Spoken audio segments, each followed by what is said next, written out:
안녕하세요. 반값보험료 만들기입니다.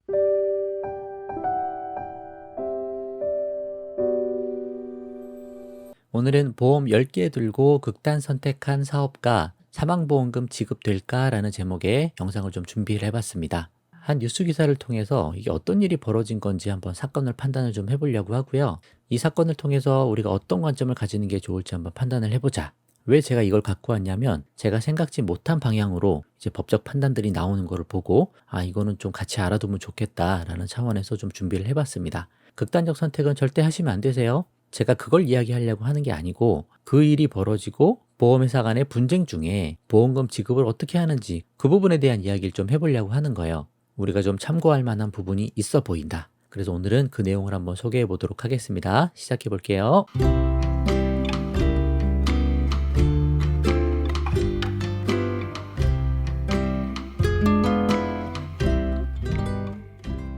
자, 더 중앙에서 보험 10개 들고 극단 선택한 사업가, 이 법원이 어떤 판단을 내렸는데 제가 좀 숨겨놨어요. 무슨 일이 일어났을까? 과연 보험금 지급이 됐을까? 안 됐을까? 어떤 결과가 나왔을까? 한번 생각 한번 해보세요. 어떤 사건이냐면 중국에서 사업을 하던 A씨가 상황이 어려워져서 한국으로 돌아왔고 같은 해 10개의 생명보험을 가입을 했다. 그 중에 사망보험금이 들어있는 상품이 있는 거겠죠?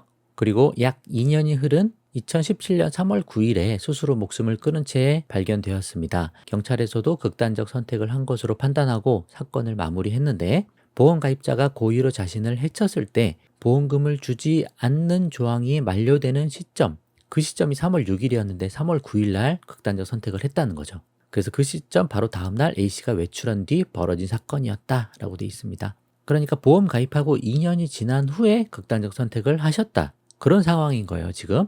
우리가 흔히 알기로는 생명보험에서 사망보험금은 극단적 선택을 하더라도 보험금 지급이 된다. 그런 식으로는 좀 알고 있죠. 좀 더 약관을 보시면 어떻게 되어 있냐면 온라인 정기보험의 약관을 하나 가져와 봤습니다. 생명보험사에 사망보험금 지급하는 상품이에요. 보험금을 지급하지 않는 사유가 1번, 2번, 3번 세 가지밖에 없어요. 그 외에는 다 지급한다는 거거든요. 근데 첫 번째 보면 피보험자가 고의로 자신을 해친 경우, 극단적 선택을 한 경우가 되는 거죠. 그때 나에 보면 계약의 보장 개시일부터 2년이 지난 후에 자살한 경우에는 사망보험금을 지급합니다 라고 되어 있습니다. 명확하죠? 시점까지 딱 정해놨으니까 자, 2년 후에 자살할 걸 생각하고 2년 전에 보험을 가입할 사람은 없다. 그렇게 보는 거죠. 2년은 상당히 긴 시간이거든요. 그래서 이런 정도로 잡아놓은 거예요. 그럼 아까 사건은 어땠어요? 2년이 만료되는 시점이 3월 6일인데 3월 9일 날 이제 사망을 하게 된 거니까 법적으로 아무 문제가 없는 거죠. 약관상 보험금을 지급해야 되는 조건입니다. 그런 상황에서 보험금 지급 관련 어떤 문제가 생기는지 한번 보자는 이야기예요. 근데 이 사건이 벌어지고 보험회사들이 어떻게 이야기하냐면 보험회사들은 일제히라고 되어 있습니다. 한두 곳만 이야기한 게 아닌 것 같아요. 보험금 지급 의무가 없다라고 했는데 이유는 다수의 보험 계약을 체결했기 때문에 그걸로 보험금을 취득할 목적으로 보험에 가입한 것이므로 선량한 풍속, 기타 사회질서에 반해 무효다라는 논리다. 이게 또 법으로 있어요. 그 법을 가지고 지급하지 않겠다라고 이야기를 하는 거죠. 여러분 같으면 이런 경우 어떻게 하겠습니까? 가족들의 경우 당연히 소송을 하겠죠. 보험금이 한두 푼도 아닌데. 아내와 자녀들은 2017년 세 곳의 보험회사를 상대로 각각 2억 원의 보험금 소송을 제기했다. 가족들은 극단 선택 면책 기간 이후 숨진 것인데 2년 지나고 사망한 건데 보험 계약을 무효로 볼 수는 없다라는 입장으로 맞섰다는 거죠. 누구라도 이렇게 하겠죠? 당연한 건데 근데 또 이게 이렇게 소송으로 갑니다. 법적인 분쟁으로 가요. 자, 근데 1심은 어떻게 되냐? 법원에서는 보험회사에 손을 들어줬다. 민법 103조에 이런 게 있다는 거예요. 선량한 풍속, 기타 사회질서에 반해서 이거는 무효다. 보험계약자가 부정취득할 목적으로 다수의 보험계약을 체결했을 수 있다는 거죠. 근데 그거를 직접 인정할 증거가 없더라도 여러 가지 조건들을 봤을 때 그랬을 거라고 추측할 수 있다. 그렇게 해서 지급할 필요가 없다라는 거죠. 보험회사들은 어떤 이야기를 했냐면 그때 A씨가 주식 투자로 상당 금액을 잃었고 안정적인 수입도 없는데 그럼에도 불구하고 많은 보험에 가입했다. 그럼 뻔한 거 아니냐? 뭐 그런 식으로 이야기를 한 거죠. 그게 받아줬고 당연히 2심 가겠죠. 2심 결과는 어땠을까요? 2심의 판단은 근데 달랐습니다. 라고 돼 있죠. 2심 역시 부정 취득할 목적으로 보험 계약을 체결한 것이 아닌지 의심이 되는 측면이 있다고 단서를 달았는데 하지만 단정할 수는 없다라고 봤다는 거예요. 왜냐하면 새롭게 등장한 사실들이 있었는데 보험 가입하고 나서도 아파트도 사고 이 사람이 수영복 상표도 출원했다. 그러니까 극단적 선택을 계획하는 사람의 행동으로 보기는 어렵다. 그런 거죠. 그리고 생명보험과 관계없이 70여 건의 여행자 보험도 가입했다. 그러면 안전 추구 성향이 강했다라고 볼 수도 있다. 뭐 그렇게 되는 거죠. 또 몇 가지 더 있어요. 경제적 상황에 대한 판단도 1심과 달랐다는 거죠. 그때 이분이 한 8억대 부동산이 있었고 고급 외국산 승용차들도 있었고 뭐 주식 투자도 하고 수억 원의 이체도 하고 그러니까 돈도 많았다는 거예요. 그런 걸 봤을 때 10건의 추가 보험 가입으로 납부해야 되는 보험료가 한 75만 원 정도 됐더라.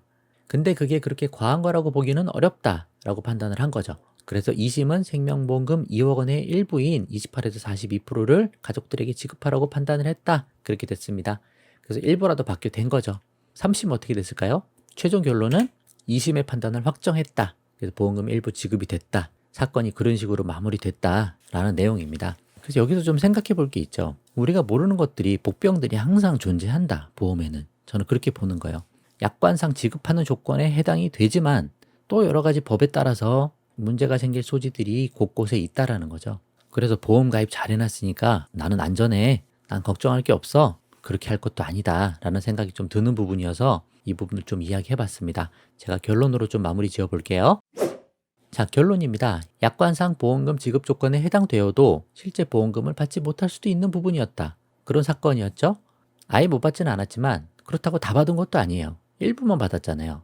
절반도 못 받았어요. 그래서 큰 보험금 청구는 법적 분쟁으로 이어질 수가 있다는 걸 우리가 좀 알아야 되고 항상 우리가 알지 못하는 위험이 늘 도사리고 있을 수 있다. 이 부분도 생각을 좀 하는 게 좋겠다. 그런 차원의 이야기죠. 그렇다고 제가 보험을 가입하지 말자라고 하는 건 아닌데 보험을 가입하지만 못 받을 수도 있다는 생각을 늘 하는 게 오히려 낫다라는 거예요. 만약을 위해서 우리가 가입은 하는 거예요.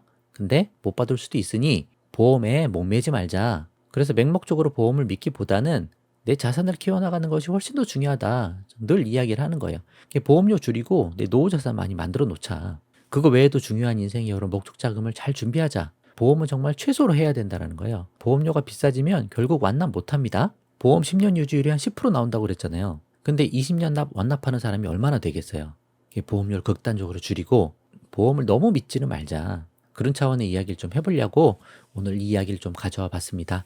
보험 가입은 꼭 하시는데 너무 부담되게 하지는 말자. 그 정도 관점으로 한번 들어주셨으면 좋겠습니다. 자, 오늘 영상 여기까지만 하고요. 도움되셨으면 구독과 좋아요 부탁드리고 공유도 많이 부탁드립니다. 마칠게요. 감사합니다.